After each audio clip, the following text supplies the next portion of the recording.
พ่อเจ้าอายเลยติดเหล้าจังสิเห็นฐานะเขาดีสันติจึงจีกสัญญาใส่ว่าฮักอายจนหอดมือตายเคยว่าขี่ควายบ่ทันแห่งสำลาคือว่ามาเป็นหลายต่างชีวิตโซทิมเลาะกินแต่เหล้าสู่มือจนเทบ้านเขาลือบักหัวใจคนจนห่างห่างสิเป็นบ้าน้ำเจ้านนเฝ้ามากองตาราง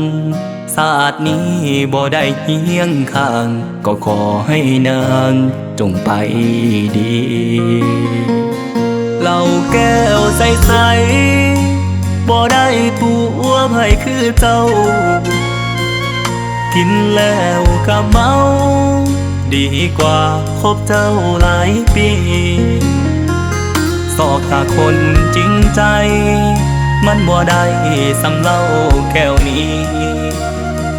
บัก40 ดีกรีนี่ล่ะแฟนไม่อายเศร้าทออยาเว้าว่าคนขี้เมาบ่ดีเก็บเอาคำนี้กลับคืนไปศาลาอายสิเป็นสิตายมันบ่เกี่ยวกับเจ้าแล้วนะเสิญเจ้าขึ้นสวรรค์สันฟ้าอายนี่นะตายทิ่มกะสร้าง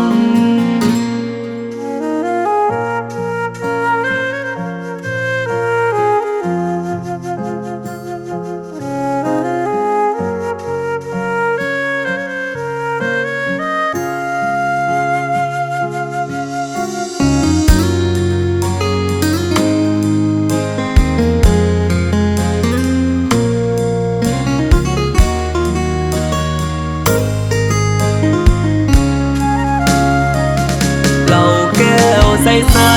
ๆบ่ได้ตัวไผคือเจ้ากินแล้วก็เมาดีกว่าคบเจ้าหลายปีสอกตาคนจริงใจมันบ่ได้สำเล่าแก้วนี้บัก40 ดีกรีนี่ล่ะแฟนไม่อายเศร้าทออยาเว้าว่าคนขี้เมา